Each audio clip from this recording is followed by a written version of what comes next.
Okay, hello everyone. Today we have an interview with Mr. Andrea Unger, the four times champion of Robbins trading competition. So hello Andrea, nice to see you here on the interview. Hi Stan, hi everybody, and thanks for inviting me. Yeah, we have plenty of questions, and my community has plenty of questions to you there. Some of them think that you're like a Rocky Balboa, for them like a champion, four times a champion. So of course we have many questions. And the first question is that when you were trading in Robbins competition, it was quite a long time ago. I'd say it was 2008, 2009, 2010. So did your trading change over the years? So if yes, how exactly? The approach, no, it didn't change. The strategies, yes, they did. I've been an automated trader, and obviously back in 2008 and 2009, I was simply running strategies on an old version of TradeStation and then getting the orders on the order tracker and placing orders manually on the platform. Starting in 2010, it was possible to send the orders directly from my platform, which at that time was NinjaTrader. Okay. And today I trade completely automatically. So my platform is running today. I use multi-charts. It's running on a cloud server, and things are going on its own. So obviously technology evolved, but also strategies, because there has been a lot of changes, in my opinion, in the markets, in the way the markets move in this year. Also consider, for example, 2008, 2009, many commodities were at their very start in electronic trading. Yeah. And there was a deep change in both markets going on in the coming years. Imagine gold, silver, crude oil, the grains, all these were like children back in 2008 and 2009. It was a completely different world. Today, they are getting to their maturity, they are getting more efficient. So also the way to trade them changed, because some simple setups which worked in the past no longer work. At least they don't produce the profits you could expect. And you have to adapt your style to change the strategies accordingly and so on. So there's always a lot to do. Okay, so can you tell that you are more the momentum trader rather than a mean reversion trader? So what approach do you gravitate to more? Because there are two ways to trade. I was born as a momentum trader, a breakout to the end of the day, or maybe overnight, depending on the market. Today, I have a mix of everything, because it's a question of surviving. I mean, if you trade the classical breakouts, opening range breakout things or so, it's really hard to get them produce profits. You probably lose your money. So you have to understand which markets still respond well to breakouts, which market got to an efficiency level so that breakout trading is absolutely not good. And you have to create also the proper mix. Obviously, you have to consider also other factors. What time of day does the breakout work best? What time of day is it better to consider an entry to revert an existing trend and so on? All these answers come from investigation in the market, testing. And that's what I do. I keep on testing and trying to understand what the results of my tests are telling me, or better, what the market is suggesting me to do through my tests. Obviously, I'm not always smart enough to properly read all the answers. That's why I also lose money in the markets from time to time. It's normal. But we have always to stay tuned as much as possible to stay up to date on what the markets are doing. Just to consider, the mini S&P 500 is probably the most efficient market out there. If you trade breakouts there, you get lost. But not in the last 3 weeks, I would say, or last month, because it had of course. For a very long trend, you can do whatever you want. But if you trade on a hit and run thing, or even intraday, you have to trade on a mean reversion model on the mini S&P 500.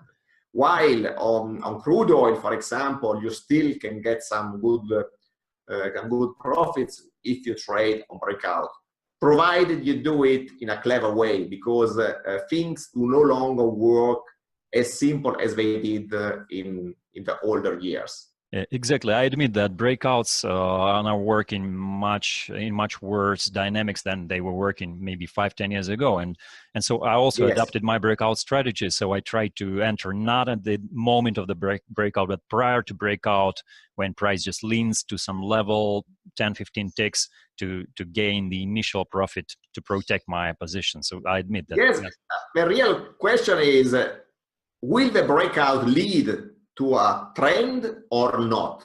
Yeah. Because if it does not lead to a trend, it doesn't matter if you enter before a breakout, after, on a pullback, because simply it will not go in the direction you imagine. If you understand this, which is obviously not a unique answer, there are many aspects and many shadows, as always in the market. But at least you know what way to trade should be the best to give you a comfortable expectation. You have to trade something that you expect to work properly for a decent period of time at least. Do you have any set of criteria for choosing the markets? Because previously you told that you constantly monitor for the performance of your strategies possibly. Do you have any favorite markets, I would say, that you're trading for more than several years, or you are constantly switching between trading instruments and strategies? I trade, I don't say all, but most of the tradable markets out there, where tradable means markets with enough volumes to make sure you don't stay there in the middle of nowhere when you want to enter or exit the market. So I trade all the major index futures in the US and in Europe. I also started trading some futures, index futures in Asia, because I think they are still very interesting also in respect of breakout trading. There are still some inefficiencies there which help in this direction. Okay. And I trade most of the commodities, all those with volumes. So I don't trade orange juice, for example. Even though it's getting a bit more interesting. So maybe it's a mess, I would say. Candidates for the next 10 years. Yeah. And I trade currency futures. I don't trade Forex directly, just because I'm happy with the futures we have. I don't need. It's the same chart after all. It's the same chart, the same product, but it's exchange traded product. Yeah, okay, if you want to trade Euro Japanese yen, you have to create some mix up.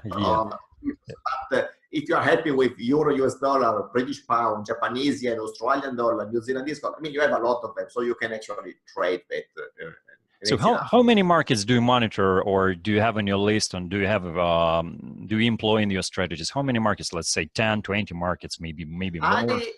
I ran an analysis last night, as I do usually, and I got 32 markets. 32 markets. List. Yes, I'm saying this because this analysis also sums up all the strategies on a specific market to give you the result of a combined strategy on that market. So from this, I can understand if my strategies are overall bad in a specific market, which is telling me that market is probably changing its characteristics compared to what it was showing when I developed the strategies. Because if one strategy goes bad, okay, that model is no longer working or something, or it was a bad model. But if all the different strategies on one market go nuts, then I can understand that that market probably changed its behavior. Yeah. And so looking at the combined result of a specific market, I tend to evaluate what to do on that market. And the list was 32 markets. 32 markets. All futures, yeah, all futures. And nothing else. I don't have stocks or Forex. Okay, I see. Well, let's go slightly back in the past to the days of your foundation of your trading. And I will ask a question. Who had the profound effect on your trading? What is your foundation, your basis? Who were you learning from? I know that you were learning from Larry Williams. Maybe also you had other mentors or people that you learned from. Actually, my mentor, if I have to choose a mentor for my history, is an Italian guy. You probably don't even know him, and his name is Domenico Foti. He's no longer on the spotlight now, and but he gave me the correct indication on how to develop strategies when I was struggling, because I started developing strategies trying to mix up all the possible indicators, and I was landing nowhere. Then he gave me the right tip. He said, okay, work with me and start developing on this very simple model. When I saw that, I couldn't believe it was that easy and simple. And it was back in 2002, 2003. But it was the right way to go.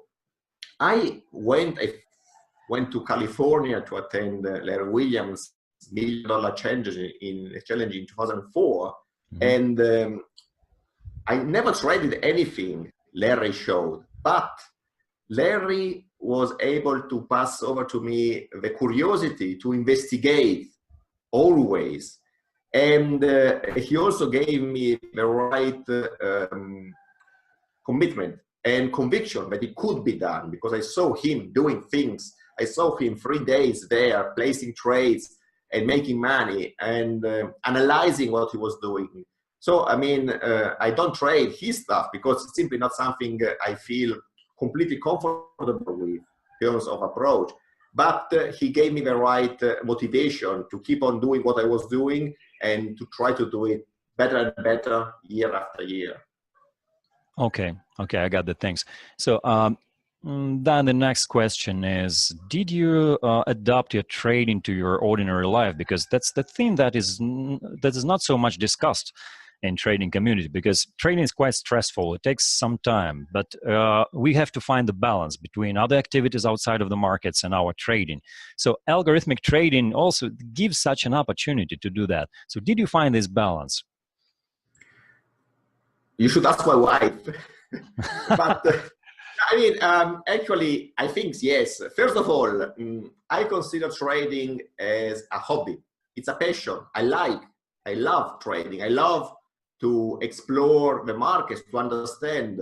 It's not about money. I mean, obviously, I have to make money out of trading because that's my job. But I really enjoy understanding what's going on out there.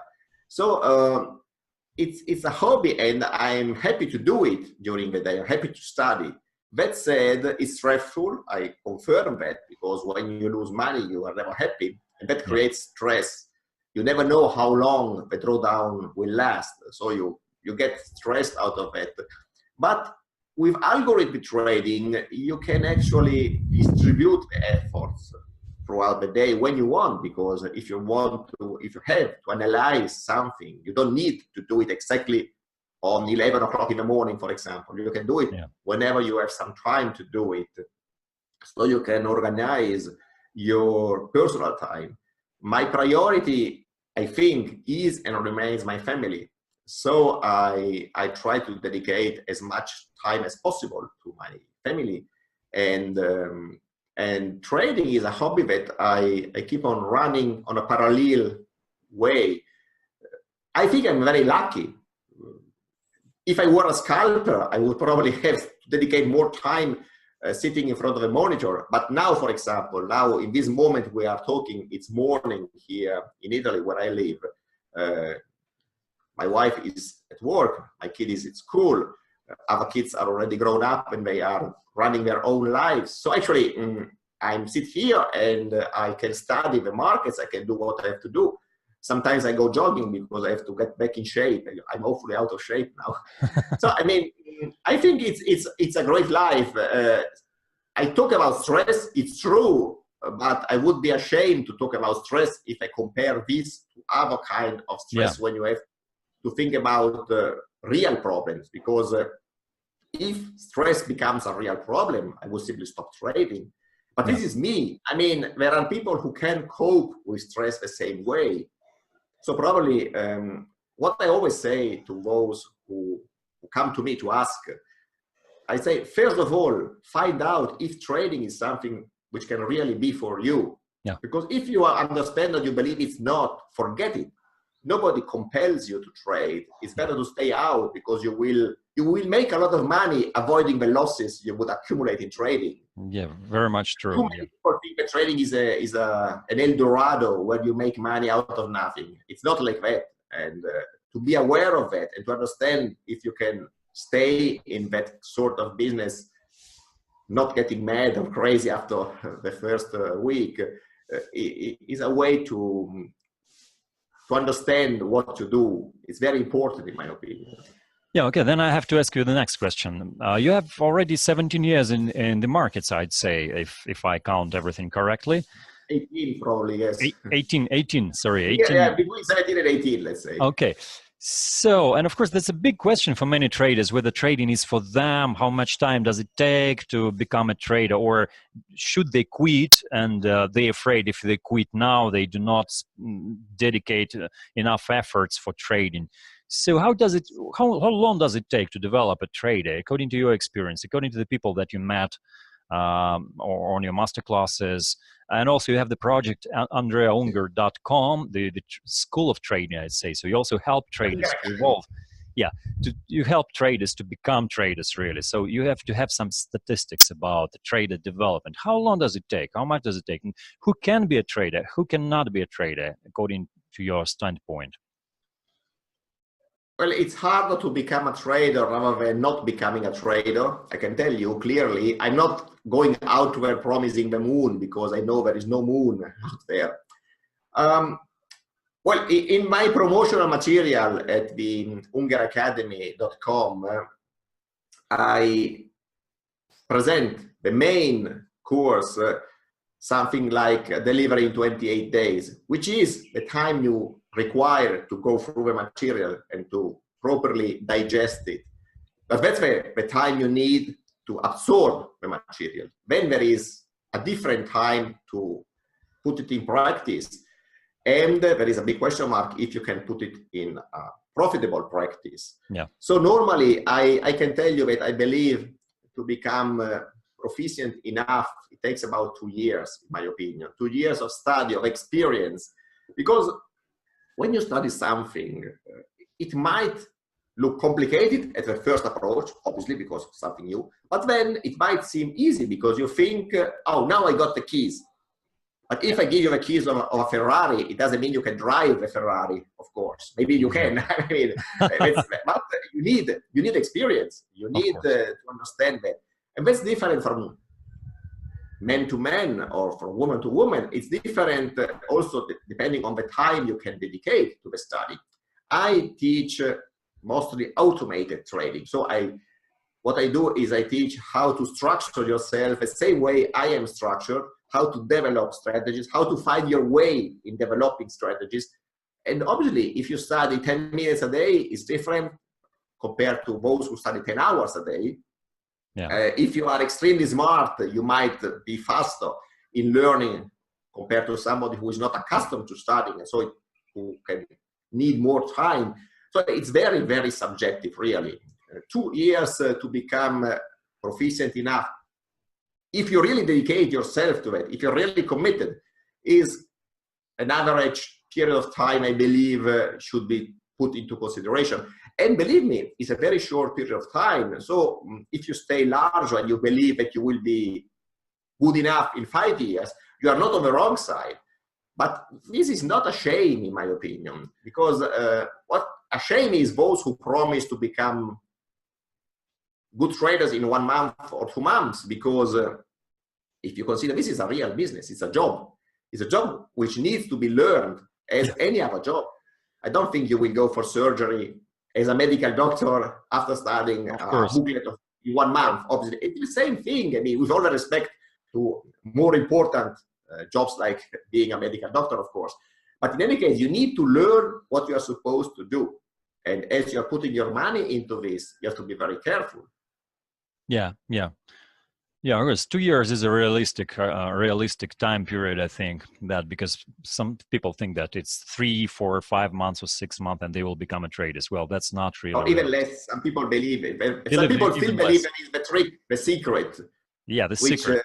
should be They think that, revealed. And some mentors promise the secret, which is yeah, they think that ridiculous. it is a matter of knowledge, but it's not about just about the knowledge. All knowledge is in the internet, actually. But how to combine it, how to make a systematic approach, how to be able to turn it into practice—that's a real challenge, I would say. So I completely Yeah, agree that's with you. experience. Yeah, about 2 years. Let's talk a bit about Robbins trading competition. So it was quite 10 years ago, I guess. So how did Yes. you change your life? Many traders they want to win this competition. They every year they join the competition, but only a few are able to win, to join the best 5 standings there. So did it change your life? Maybe it had brought some important networking or the publicity. Yes. To tell you the complete story, I decided to participate to the competition because my first desire was to become a mentor. Oh, When really? I'm a mechanical engineer, and when I graduated, I thought to work in university as a professor because I liked to interact and to teach. Then I didn't do it for many reasons, but I found out the opportunity in trading, doing the same. I first won a competition in Europe in 2005. It was a 3-month contest, and I already saw that I was interested in learning. So I thought that, okay, trading is associated to the United States of America, okay? So I have to win something there to become famous in the States and then go to the States to teach. What shall I do? I will take part to this competition, which is the World Cup Trading Championships. And I did win it, but nobody cared. Actually, the first year was hard, and the second, it took a long time to establish the image which was necessary. And if you consider the first year, I won with an astonishing percentage, 672%, 2008. Yeah. But that was 1 year. Other people got incredible performance in 1 year and so on. The funny story about which I told more than often is that the winner of 2007, Michael Cook, who is my best good friend now today, I also know him, yes, by the way. Yeah, he's a great guy. Yeah. And he was releasing an interview where he said that he would try to win the competition 3 years in a row because nobody ever did that. So when I read that and I won the 2008 contest, I said to my wife, listen, this guy says you should win 3 years in a row because nobody did that. So I could try. My wife immediately said, you are crazy, because she knew the level of stress I went through in 2008. But okay, if you want to do it, do it. And I did it. I mean, I did it for 3 years in a row. So Michael Cook, who wanted to do it, passed over the task to me. Still, after 3 years, it was difficult to promote myself as a good trader. Today, by the way, after winning the 4th contest in 2012, I stopped participating because the level of stress was really too high. And it's not about the stress of the money in there, because the money is reasonable. The accounts are small size compared to my personal trading. So that money is money I can easily lose with no real trouble. But it's the stress of being in the spotlight. It's the stress of being observed by the rest of the world. What is Andrea Unger doing in the competition? Let's look at the standings today. And the leaderboard coming out on a regular basis today is even worse compared to what was happening in 2008 or 2009, where sometimes an update was coming out. So actually, the level of stress was, for me, in that case, it was too much stress. I'm less stressed in going through my trading compared to what I experienced in the competition. So I stopped competing and I'm trying to build on the 4 years victories, because what's different, in my opinion, from winning the competition and winning 4 times? I believe that winning 4 times should witness that you are a consistent trader, you are consistently profitable, you have something that could be applied to the markets in different conditions that is likely to make profits. 1 year can be luck. If you observe the leaderboard, sometimes you see guys coming up with incredible performances and then disappearing later on.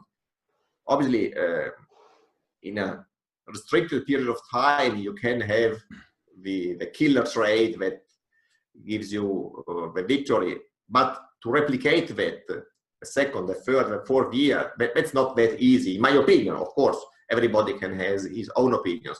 So based on that, I built what is there today.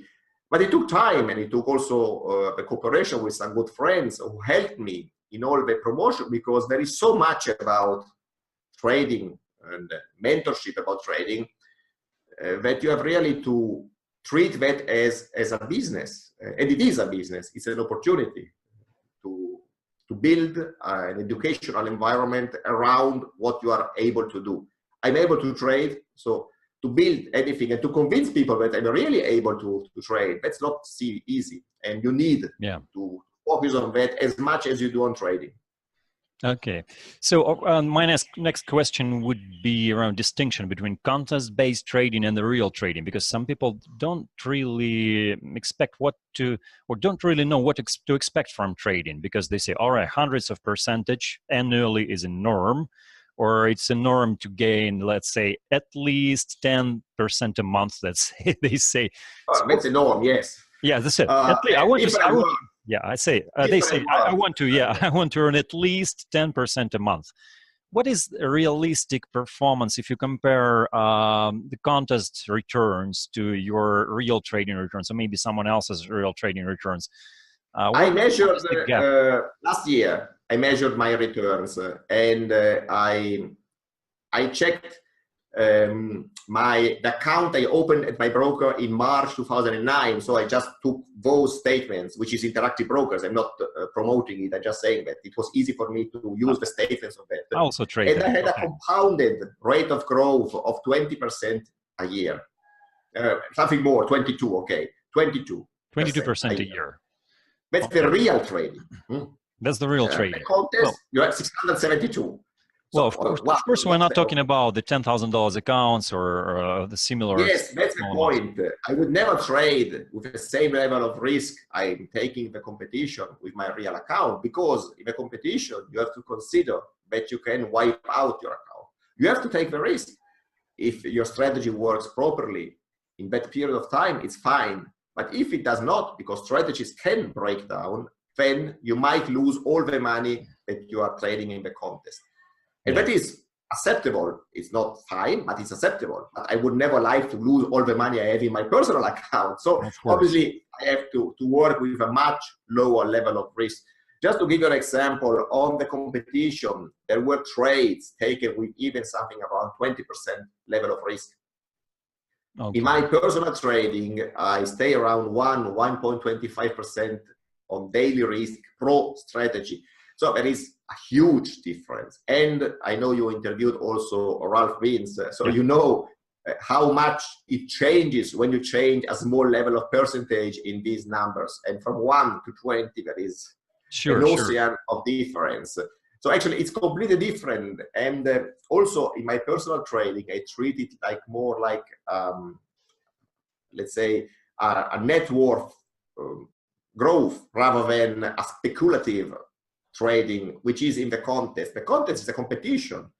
It's the same difference as if you go jogging for your health every day, and if you want to participate and win the New York Marathon. So it's different, definitely different. And you cannot even take into consideration the performance of a winner of a marathon to what you achieve going out on Sunday morning and having a half an hour run. That's, again, of course, nobody would believe that. So why should you believe that you could achieve both performance in trading? It's the same thing, you know. Yeah, really. Well, yes, like Ralph Vince said, everything depends on your position on the leverage space. And this position might be very aggressive on the contest and quite conservative on the because it's a competition. Yeah, it has to be not to be wiped out too early. Yes. As a mentor, as a trader with 18 years of experience, what would you recommend to those who are entering the markets now in 2019, this year, They have so many questions. They want to find the right path to go. So what would be your general advice? What to focus on, maybe? 3 basic things. Don't do it. No, I'm kidding. I mean, obviously, the first point is, I always say, stay humble. You have to stay humble when you face the markets. Don't even believe closely that you can achieve, you can beat the markets, let's say. You have to stay at a very humble approach, because it's very difficult to figure out how to cope with the market. You have to understand what trading style is good for you, and you have to be very realistic with the expectations. Nobody can trade for a living starting with $1,000 account. It's not possible. Yeah. And you can easily calculate that if you run some simulation with percentages. If I'm telling you that I got a 20% compound rate, okay, you might be much better than me and you can achieve 40, 50, but still, based on that, you have to understand what your account size will be. So if you want to trade with $1,000, it's fine, but it's a hobby.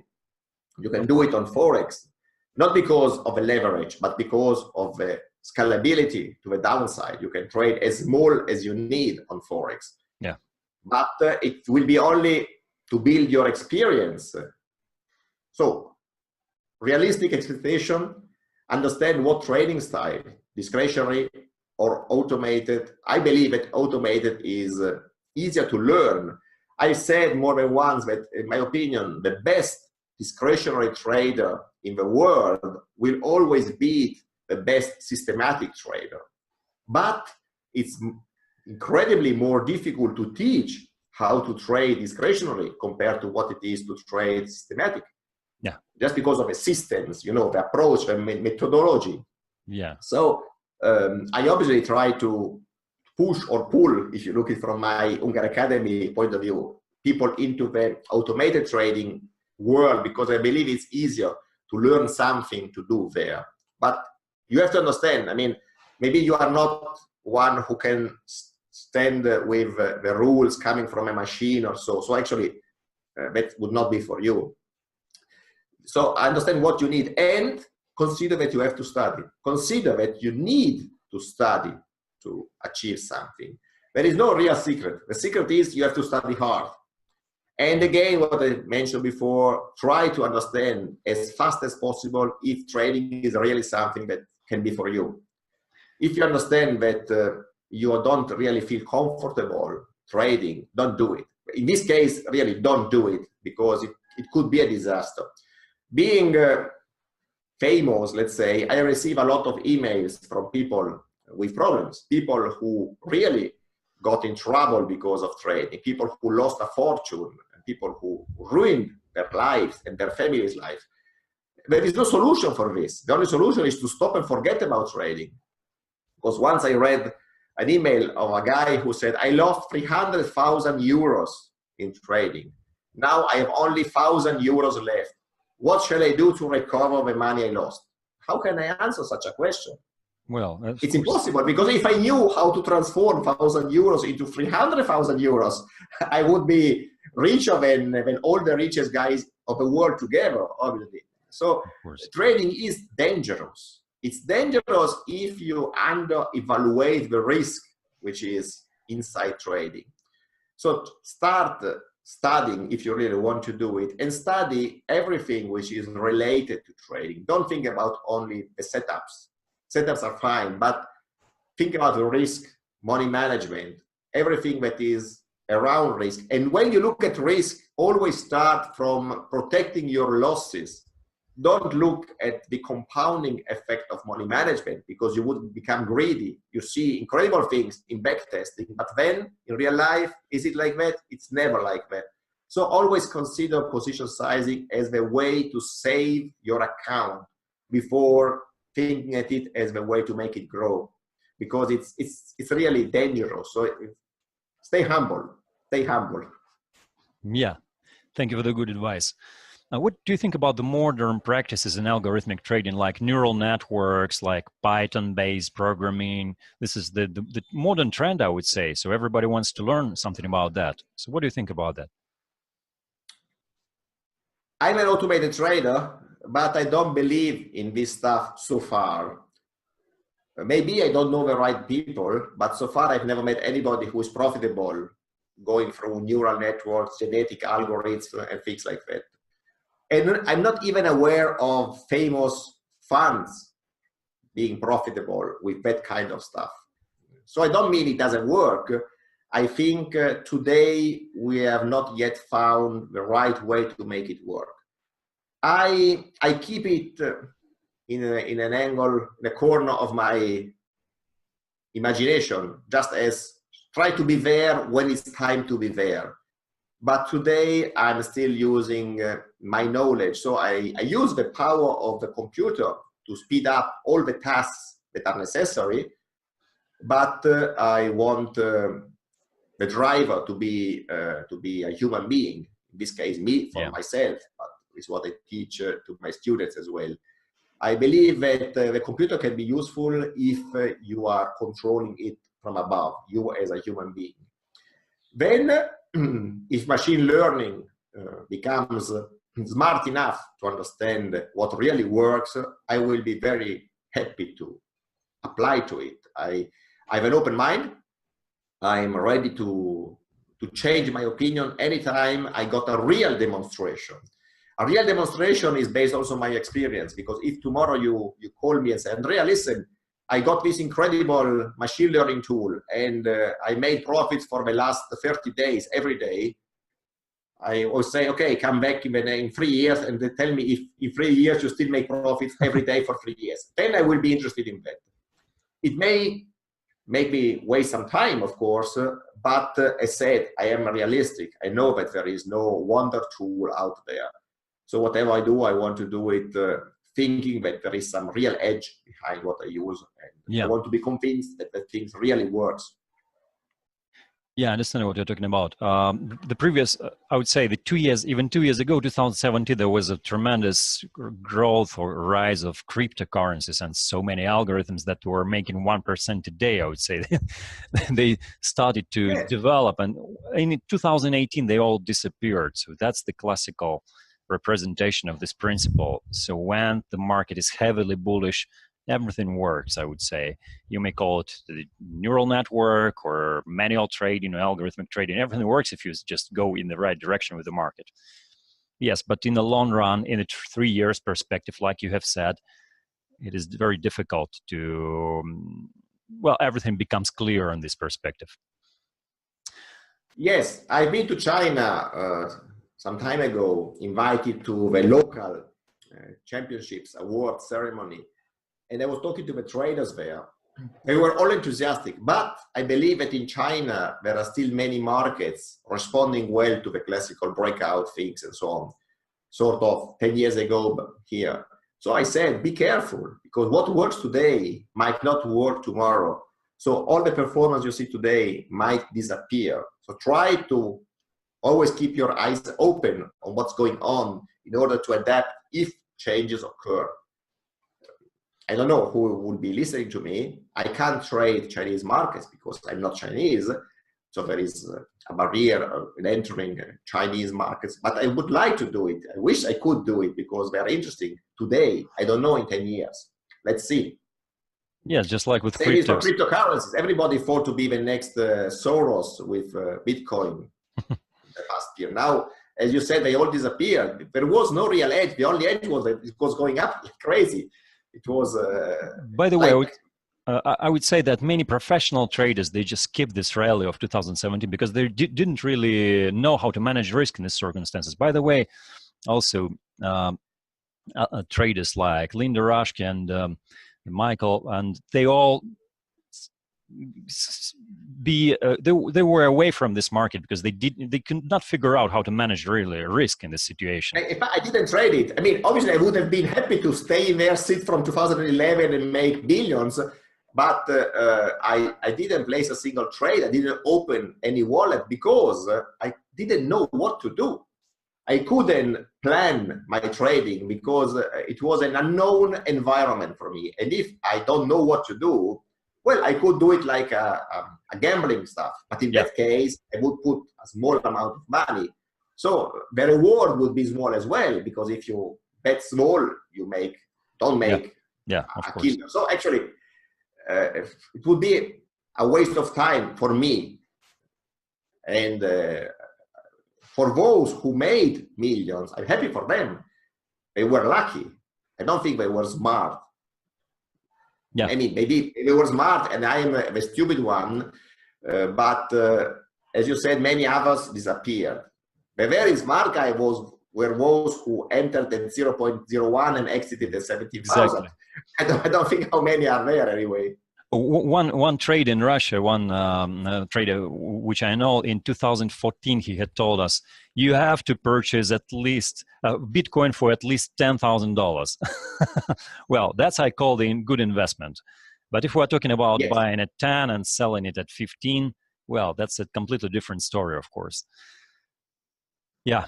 Oh, well, Andrea, thanks for the great conversation. Thank you for joining this interview, for your readiness, for what you have shared, for the ideas that you have shared. I hope that this interview would be useful for many traders, beginner traders. They will get a more realistic perspective of what to expect from trading and how to develop in trading. So I just take a note that all the links would be below this video to Andrea Unger Academy, UngerAcademy.com, and all other links as well.